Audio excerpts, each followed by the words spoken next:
Welcome one and all to another edition of the Defo Show with Lubie here on the 5 Reasons Sports Network. The summer is coming at some point. I don't know. The weather's been sort of nice down here in South Florida. We haven't had so much rain. We haven't had so much heat. But the weather's always unpredictable in South Florida. That is something that's been pretty standard, even in this nice April. One thing that's not unpredictable, one thing that is very predictable is water cleanup of Florida. They will make sure any issues you have with water or fire and your home or your office, all will be alleviated.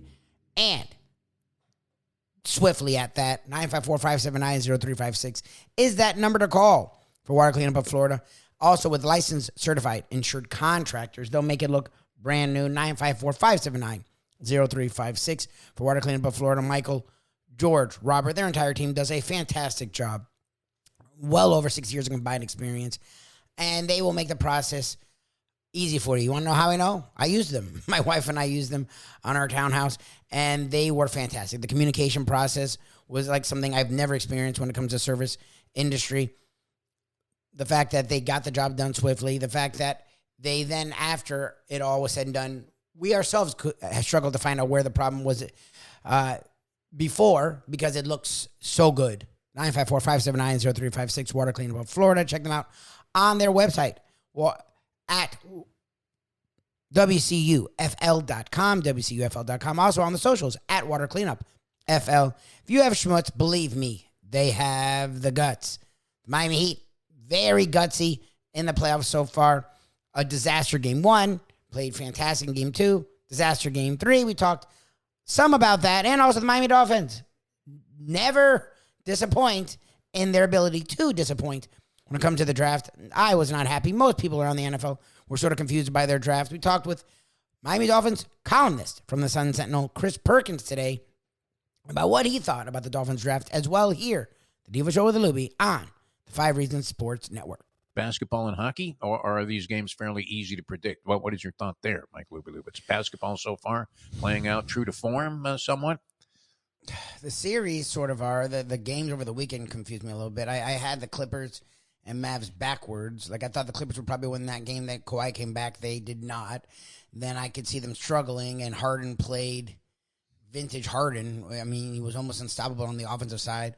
So I thought the Heat probably would have lost game 2. They were pretty decisive in game 2. Then I thought, okay, you guys were right. I thought, no, okay, now that you're going to have something. No, the opposite. The Celtics were desperate as fuck over the weekend, and the Heat looked so lethargic and sloppy. It looked like a preseason game from the Heat's perspective. How do you go from hitting 23 threes in one game to scoring 84 points? They were just sloppy. It was a very no, it wasn't the start of game 1 because the Heat were in it in the beginning. It was the middle part, like the second and third quarter. The Heat just got really late. Like their passes were like fucking stupid, and they were allowing the Celtics to get the ball very easily and get easy opportunities. They weren't going, again, much like game 1, they weren't going out to the three-point shooters. They were doubling up guys for no reason that didn't need to be doubled. They let Pritchard, who did nothing in game 2, get offensive rebounds at the glass and then put them back with no one in it. I mean, Hauser was doing what whoever, it was a 180-degree turn from game 1 to game 2. And again, look, the Celtics did not want to get down 2-1, and the Heat had some room to work. And as much as that's annoying as a fan, you see that in games all the time. They're human beings, and desperation is something, as much as coaches want to coach it into you, that game shows you they can't, because Spo's as good as any coach in the league. Spo wasn't happy with any of it. He was pulling his hair out the whole game, and then players were like, Hero went back to sucking again. Hero was fucking useless. Robinson, again, is clearly hurt, but he had nothing for them. Bam was fine, but he wasn't great. Jovic was okay, but not good. Hawkins Jr. went back into the tank and didn't do any. I mean, it was just... It's not an overly imposing group without Jimmy Butler and without Rozier. And Rozier, yeah. I mean, that's the thing is the two guys that were really stir their offense are not there, so... That's why, look, I just wanted them to get 1 because I figured it was going to be rough sledding. I now think they'll probably get 2 because I could see them coming back tonight. And they really fucked me, though. They gave rise to hope that they could knock off the Celtics. Oh, I didn't see that. Yeah, see, then you're being... I'm not inclined to believe that they had any chance in the series. I didn't think they'd win a game, especially once it was known that Jimmy Butler wasn't going to play in the series. And I don't know what's up with Rozier, but You don't feel Tyler Hero a good player, but he's not the kind of guy that sustains it over a No, long stretch. he does not. That's the And problem that's the with problem. Yeah. Go ahead. No, that's all I was you're gonna. on the same point as me. I just agree with you. Like that's my problem. Like Hero has those games, and he almost had a triple double, and he was actually not a sieve defensively, and then literally the next game, it's like, where the fuck's Hero? Like, He's capable of hoisting any number of not even bricks, but boulders up there when he's off, and he's got to chuck them because they don't have much else in terms of options. I mean, if he's not going to be good, they're not going to have any chance of beating the Boston Celtics. So you have Game 4 of that series coming up tonight. The great Chris Perkins of the South Florida Sun-Sentinel, the Miami Dolphins columnist, joins us here on the program. Chris, how are you, my friend? Fellas, I'm doing good, man. I'm scratching my head over that trade, but other than that, I'm doing good. Wait a minute. You mentioned a trade here. This one got by me. What happened? Oh, the Dolphins trade. When they traded for the running back, Jalen Wright, they traded into the fourth round. Yeah, of course they did. Or they gave up a third-round pick to get a fourth-round running back. That's smart. Oh, very good. Okay. All right. Well, let's get right into it. I naturally, I did all my research. I grabbed Sunday's New York Post, and I have all the grades here for every team. Are you forced to fall into that practice where you have to grade the entire draft, or at least the Dolphins' selections? I do the AFC East, so that's okay. A lot easier than the whole league. Is just that's crazy. Is there anybody capable of doing that? Does anybody have the wherewithal to handicap the entire league? I mean, even Mel Kiper. I don't know if even he puts out a grade on the entire league's draft selections. Yeah, no, he does, but you know what, Defo, you know how that goes. It's like at a certain point, it's just like paralysis by analysis, and you're just like, all right, what, I'm giving these guys a B-, and I'm done with them. Turn into Louis Riddick, where you're just babbling. I mean, like you swallowed some poison that they gave Navalny, and you're just babbling like a maniac there, trying to stretch out whatever you can in terms of sounding relevant. All right, so the guy here is a guy named Ryan Dunleavy. I don't know if you're familiar with him. He writes for the New York Post, and he gives the Dolphins a C+. Lubie, I think he might believe that Dunleavy's grading on a curve there because I think he's got like a D or D-. I would say C-ish because you don't know. Again, I think the grading of what could happen mythically is stupid. So you go off of what you've seen of these players, who was available at the time, which I think the Dolphins didn't do anything good in that regard. But again, you never know. We've seen some of these guys grow up in front of our eyes, like last year with Austin Jackson. So C is probably about what I would give them. I think Grier does it time and time again where there will be 4 or 5 guys at a draft spot that are quote-unquote best player available, and then he forces need or future potential. And it's like, when they were rebuilding, fine. When you're winning now, look at what the Ravens do. Look at what the Chiefs do. Look what the Eagles do. They're like, oh, shit, this guy's sitting there. Okay. Like the guy that's ready to play now is what you're supposed to be building your roster right now, filling holes right now. And I don't know if any of the guys they drafted are right now guys. And that's what that's what I'm curious what Perk, you follow what the Dolphins are doing as well as anyone. What did you take from the draft? Because to me, they're supposed to be filling in a hole at safety and a hole at linebacker and a hole in the offensive line and all these. Well, this guy in 3 years could. This guy in 2 years. It's like it's going to be blown up in 2 years. like I don't know what they're. I'm just confused at their mindset when they sit there in their war room. Well, here's the thing, Lubie. Chris Grier has done a very good job with his first and second round picks. He's been in charge of the draft since 2016. And yes, he blew the Noah Igbenogany pick, but Tua has been a good first round pick. Austin Jackson, Christian Wilkins. In the second round, he found Xavier Howard. He found Javon Holland. He's done a good job, but his drafts fall apart from the third round on down. Rob Hunt was another second-round pick. So he's done a good job. Chris Grier says, let's get the best player available. I like to fill needs. So they did fill needs in this draft. You needed an edge rusher. You needed an offensive tackle to be a successor to Teron Armstead. The problems that most people have are Chop Robinson, the edge rusher from Penn State, first-round pick. He's regarded as a boom or bust guy. So when you need somebody to contribute, that's not what you want to hear.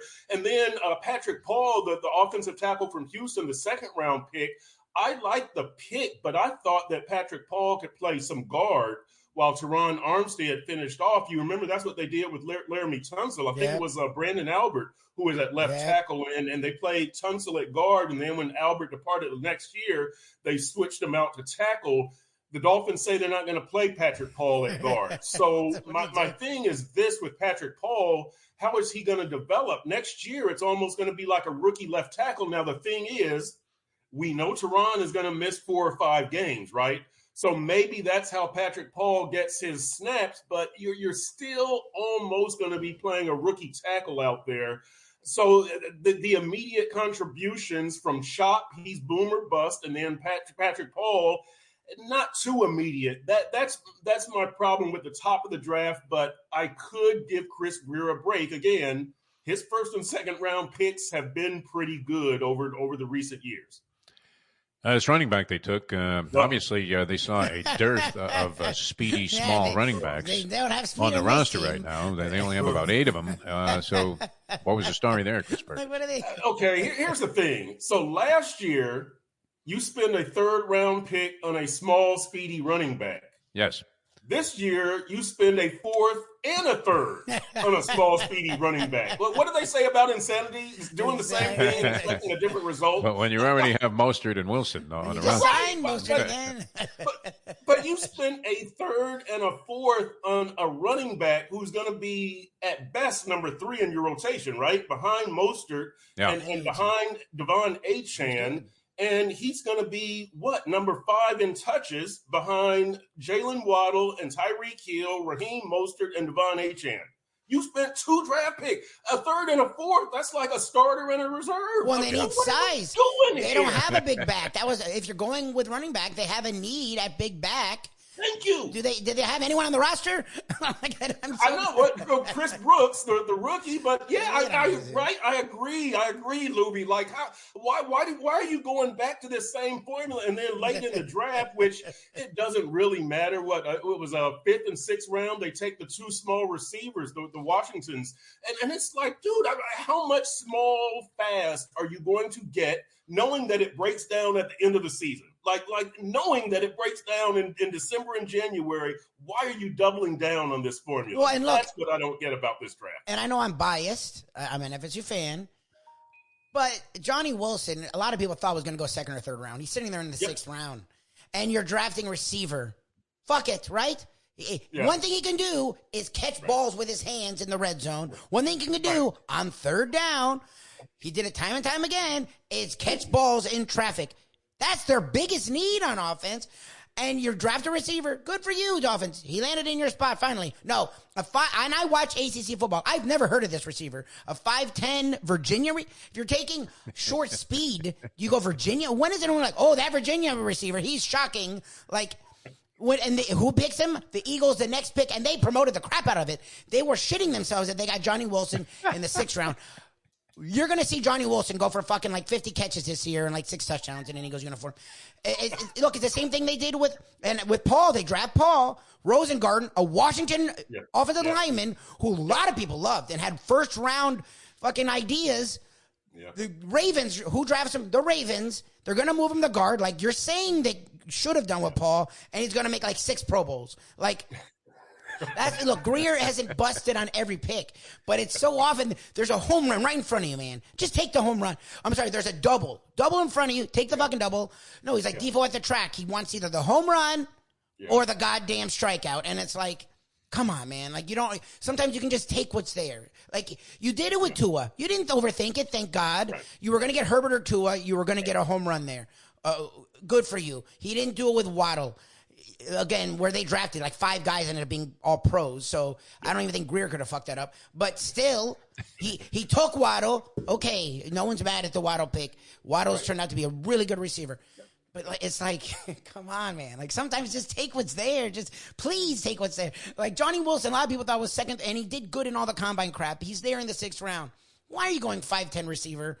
Like, it's just very frustrating because I actually do like the roster he's put together, and people do give him credit for roster creation. And I can't hate on him for that because I think they're really close, and the Bills look like they're about to fall off a cliff. And it's like, it's the Chiefs and everyone else, and you're right there, and it's like a couple, and then the Chiefs go and get Worthy. It's like, oh, shit. And the Ravens go and have a great draft, and then you watch the Bills actually go and get, screw Diggs. You now have Coleman, who can do everything Diggs can do and more, and you got him without spending a lot of money because he'll be in the 2nd round, not in the 1st round.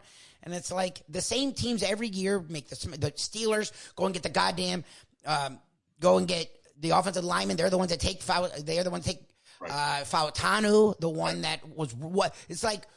Most teams would have been like, okay, we have Fautanu right there. Let's just trade up.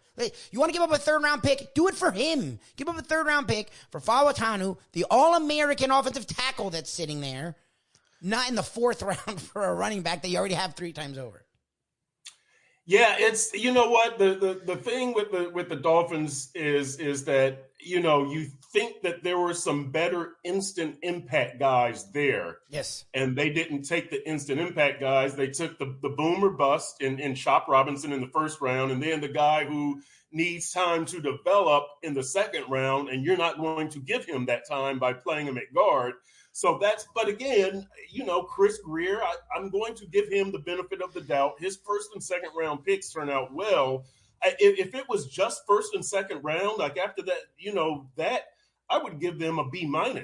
That trade, I just can't digest the trade, and then going back to the well, doubling down on the small, fast formula when it's not working.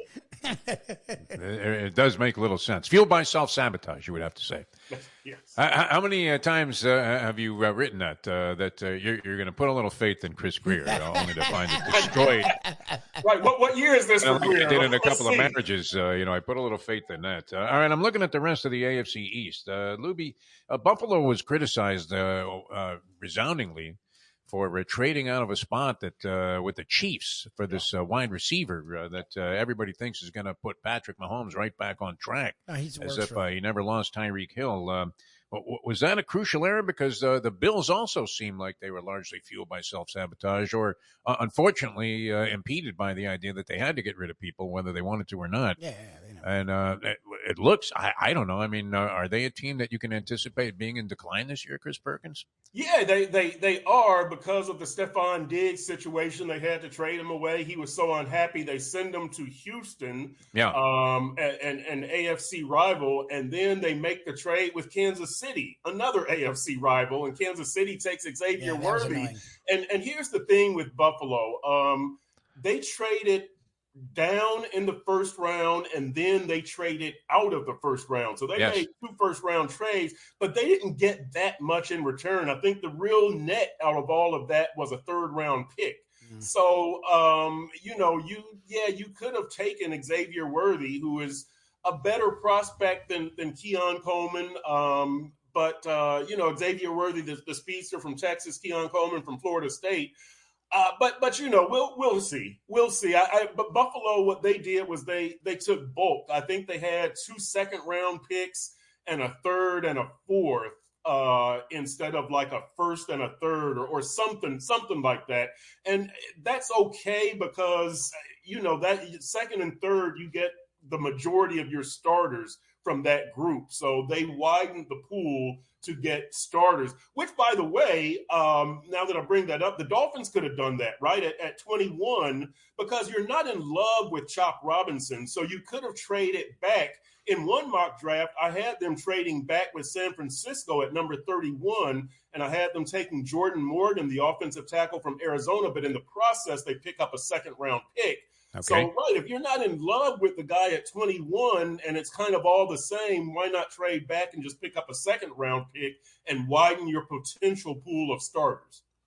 In my total ignorance about the draft strategies and draft needs and analysis, I was looking. I kept reading about this cornerback from Toledo, saying Yeah. that he was outstanding and would defy. I mean, he showed this loyalty to Toledo. He could have gone for name, image, and likeness to a bigger school. A lot of schools coveted his services in the transfer portal. Stuck it out there. I kind of like that characteristic in the guy. He said, "I'll get my money later on." People thought he was going to be a higher first-round pick. Did the Dolphins have zero need at that position? Because Philadelphia is getting aces on the draft for grabbing this guy. Yeah, that's Quinion Mitchell, the kid from Toledo. I saw him at the Senior Bowl, talked to him. Really good prospect. You know, that's kind of that would have been a best player available pick. And He went like 2 picks later. Yeah, and did they not need anything there in the secondary? When you talk best player available, if you think about it, Grier did that last year, right? When he took Cam Smith, the cornerback, in the second round, and you were thinking they don't really need a cornerback. As it turned out, they did because of all the injuries, but they didn't really need. And then they took Devon Achane at running back last year, and you remember they had Mostert, they had Jeff Wilson, and they had people riled that pick. Yeah, they ridiculed him for that. Yeah, so if they would have taken Quinion Mitchell, that would have been another best player available. Instead they did feel a need at edge rusher. Quinion Mitchell he'll probably be a better player than Shop Robinson, but you had to fill that edge rusher need because with Chubb and Phillips down, you have nobody to rush the passer. So I'll give Grier credit there, but yes, Defo, if they would have taken Quinion Mitchell, this draft would have been better talent-wise. You still would have had the hole at edge rusher, right? But talent-wise, your team would have been better. I was channeling my inner Mel Kiper on that one, Chris. I'm sure you can appreciate that. At this old age, it's not easy to get too deeply into draft minutia. Is Drake May going to save the New England Patriots? What do you think there? No. No. And look, let's hope that he turns out better than his predecessors from North Carolina, right? Lubie, Mitch Trubisky and Sam Howell. Yeah. We're overdrafting these guys. Michael Penix, what are you doing? What the hell was that? Yeah. 8 when you guaranteed Kirk Cousins $100 million. 6 quarterbacks in the first 12 picks. Look, from the 2021 draft, 5 quarterbacks went in the first round, right? 4 of them have already been traded. Trevor Lawrence is the only one with his same team. These guys are so disposable, and they keep overdrafting them. So I do not get it. Drake May, they needed a quarterback, so he was going to go there. But I don't know that any of these guys are going to turn out to be, let's just say, better than Trevor Lawrence or Justin Herbert or Tua, which is okay, that's good, but. Right, it's not mind-blowing. It doesn't look like cinch talent there for sure. I mean, one of the best bluffs I thought of the draft was perpetrated by Jim Harbaugh. He looked like Johnny Chan on this thing, where he started talking about McCarthy and he's willing to trade Herbert.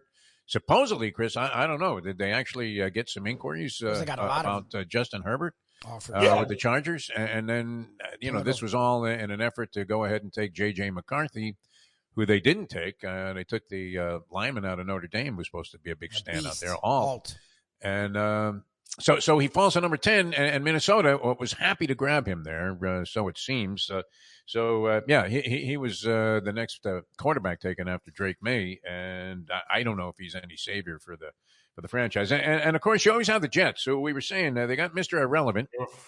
But you could take any number of Jets first-round selections and dub them as Mr. Irrelevant. No, I mean, the list is long and illustrious of the mistakes, including 2 that you just kind of alluded to, where they went nuts and traded up to get a quarterback that turned out to be later a 6th-round pick.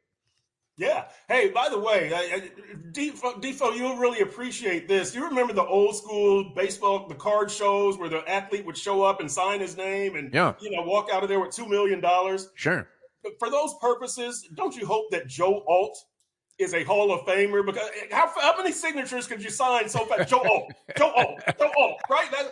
The dude can get through. He could get through a million. You have to find a way to make an adaptation of your signature so it's not so difficult. Prettier. Kind of like when you're using your credit card at a gas station, and it's one of those places where you got to do the thing with the little plastic pen. I mean, could you ever recognize those signatures? You can never be convicted of a crime based on that signature, that's for sure. But, Exactly. Yeah, I'm sure he got plenty of those dollars coming his way when he was at Notre Dame, right? Oh, you can just go through it just so fast. I don't think Rudy made so many appearances over the years as this fucking guy probably did. So too. let me. I'll tell you this. Yeah. What's interesting about the Jets draft? They Brock Bowers, the tight end, right from Georgia, was sitting supposed there to be some big stud, right? So really, the choice that they had, and I think it was interesting, was do you take the tight end who would help Aaron Rodgers in 2024, right? Or do you take the offensive tackle who helps the Jets franchise in the long term? And they chose to go kind of against Aaron Rodgers, right? They took the offensive tackle. Aaron Rodgers with Brock Bowers, are you kidding me? Like, you're almost in the playoffs, but I think they actually did the right thing. Aaron Rodgers, I guess, will probably publicly support them while privately cussing them out. Oh yeah, but that could kind of be viewed as a tough choice when you consider everything they gave Aaron, right? All these receivers that he brought in and all these other guys that he wanted to bring in. That you could argue they kind of went against Aaron Rodgers' wishes with that pick. Yet, recalling what was going on with Zach Wilson when he came in for Rodgers early in the season, it was a mad scramble for his life behind that offensive line. And we were saying on an earlier program, Chris, if you're going to grow up big and fat, because if Mickey Becton could still draw a $5.5 million salary in free agency from anybody, my God, I mean, what an advantage that would be. Another guy that they unfortunately busted out on, even though he had flashed some potential. So, all right, so the Dolphins don't fare that badly overall in going against their rivals in the draft, even if neither of these guys amount to much. There's, maybe the Jets had a slight edge over what they were able to gain in the draft this year. Yeah, New England went heavy offense, by the way, with Drake May being the first pick. I think their first 5 picks were all offensive players. So clearly, everybody's weren't they? I mean, were any defenders taken in the draft? What was it, the first 14 picks? Do they have a separate draft now for defense? Yeah, first 14. It's like, okay, here's a supplemental draft. Take a couple of guys who can defend. What else needs to be done by this team if they're going to actually be serious contenders? And are they already, in your opinion, Chris Perkins, the Miami Dolphins? Well, here's what I've been saying, that you're not going to have as much talent in 2024 as you had in 2022 or 2023, Mike McDaniel's first 2 years. Look, we saw who walked out that door, right? Christian Wilkins and Rob Hunt and Andrew Van Ginkel and Xavier Howard. So you're not going to have as much talent, but you can be a better team by deploying your current talent differently. And we see that defensively. We've had a hint of it with Anthony Weaver, the new defensive coordinator, saying that he's going to use Jalen Ramsey kind of as this chess piece, right? That he's going to move him around the field and let him shadow receivers. I'm hoping that Mike McDaniel does the same thing on offense. Yes. Use a power back, use a big wide receiver, call different plays, red zone, third down, short yardage. Stop trying to be so cute. Use some muscle. This is football.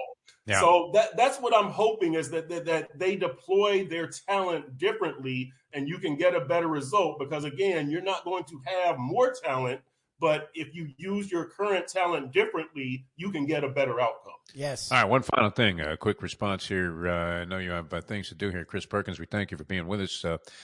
McDaniel, how long is the rope with McDaniel if things don't work out favorably this year? Oh. Is that it? I have a very differing opinion than most people on this. I say it's a very short rope, short. You give him everything.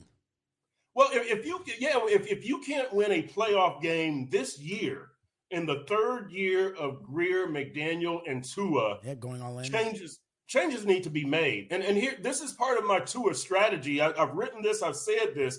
Part of the reason that I would have Tua play this season on his $23.1 million fifth-year option and not extend his contract is that if things go left here, I'm probably getting rid of Chris Grier, the architect of this failed plan. Yeah. Once I get rid of the GM and I decide I'm going to bring in a new GM, well, the new GM wants his own coach, and he wants his own quarterback. Yeah. I don't want to give him a quarterback who's got, $40 million a year for the next 5 years, this small left-handed guy that he might not even want. So I'm staying liquid this whole year. So that's what, when you say if McDaniel, how long is the rope? If they don't win a playoff game, one of those three is probably gone if I'm Steve Ross, either Grier, McDaniel, or Tua. And Grier is probably first, but he causes that domino effect. True. If Tua has an unspectacular season in terms of results, maybe statistically he does well, whatever, but nonetheless, if he doesn't win a playoff game, who's going to want this guy at $40 million a year in the trade? He's going to have almost zero value at that point. And so you're stuck. I mean, literally stuck. Well, the reality is I actually expect Tua and the Miami Dolphins to have a big year. I think the Bills should take a step back. I think the Patriots are in flux. I think the Jets are trying, but Aaron Rodgers is really old, coming off injuries, and they still have an offensive line. I don't trust their coach. So I think the Dolphins should have a big year. I think Tua should have a great year. I think they have lots of talent on the roster. They let talent go, but their offseason, they actually filled most of those holes. I'm just curious about what they do in the draft. Grier, time and time again, instead of, like we talked about ad nauseum, tries to force needs where best player available is. And if you just take the best player available, you'll find somewhere to play those guys, and that usually will fill needs. And again, time and time again, Chris Grier is pretty good in the first, second round. First of all, you should be great in the first, second round. You have 200 worth of players, and you're selecting the first 60. So, you should be able to select in the first, second round. Yeah, not everyone does, fine. But he still misses quite often on the first and second round, and he sucks rounds 3 through 7. That's literally 3, 4, 5, 6, 7. That's 5 rounds that he sucks at. And most teams make their rosters, the good teams, of those rounds. And he's horrendous in those rounds. He doesn't even draft most of the time in those rounds. And that is a way, when you're trying to be a perennial winner, to keep it going. It's what the Ravens do. It's what the Chiefs do. You can't pay free agents. So you lose guys. What you do is you draft to fill holes. And the Ravens and the Chiefs, the Niners, the Eagles seem to do that every year the last few years.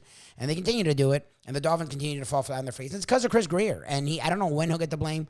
I think they will win a playoff game. So Grier probably won't be gone again. I wish he would. I think they have holes on this roster that they could have drafted best player available, gotten plug-in players now that would also fill those holes. And I don't think he did it because he's not good at drafting. He has no idea what the fuck he's doing. And this draft showed that again. So we'll see. I do think Tua will get that contract because I think they'll win a playoff game. I think the AFC has lots of talent. There's lots of teams, but there's a lot of those teams are in flux as well. The Chargers, who knows what happens with Jim Harbaugh? They may be better, but who knows? The Bengals, it looks like they're going to lose their starting running back, their second receiver, their third receiver. It looks like they've upgraded the offensive line, but only so much. So who knows where the Bengals will be? A lot of people love the Houston Texans. We'll see. I feel like they caught a lot of people by surprise. So I think the Dolphins are in a good place this year, and I think their division should be a division that takes sort of a step back, that's wide open for them. And they led the division for pretty much the entire year until the last week. So I actually do think Tua will get that money. The issue to me is I don't know if they can sustain success with Chris Grier as their GM. But I guess we'll see the Miami Heat take on the Celtics. I feel like they're going to wake up from that disastrous Game 3 performance. We'll find out. The Dolphins, lots of time to tell. The Panthers also take on the Lightning, look to close out that series after they struggled early in Game 4 to get the sweep, played strong the rest of that game, but came up short. Looking to close out the Lightning. We'll talk about all that. Check us out each and every morning, 8 to 9 on South Florida Live, the YouTube and Facebook page. Check us out. We also do a national podcast, nofilter.net, or just Google Caffeine TV, The Morning Briefing. We do a national sports, but also not sports. I have a lot of fun and interesting conversations. The Believe Network, BLEAV.com, search after hours. And right here, our South Florida skewed content, the Defo Show with Lubie on the 5 Reasons Sports Network. From the newly renovated sports bar to the beautiful bayside views captured at the Tiki Bar, Jimmy Johnson's Big Chill has it all. Located at mile marker 104, the Big Chill also offers waterfront dining while experiencing breathtaking sunset views of the Florida Keys. It's simply the hottest spot in the Keys to cool off. That's Jimmy Johnson's Big Chill at mile marker 104 in Key Largo. For more information, call today at 305-453-9066. Hey folks, Tony Segreto here. Let me ask you a question. What do you look for when you go out to eat? Good food, obviously, friendly atmosphere, not too loud, but good energy, reasonable prices, and a place where you feel comfortable. All those ingredients, no pun meant there, are hard to find unless you're talking about the Texas Roadhouse. You see, they encompass all of those attributes. Really, really good food, amazing atmosphere, good for a family, good for a date, or just a night out for yourself, and prices that will make you extremely happy. Their ribs, unmatched. Steaks, hand-cut every day. Everything, and I mean everything, is made on site, including their incredible bread.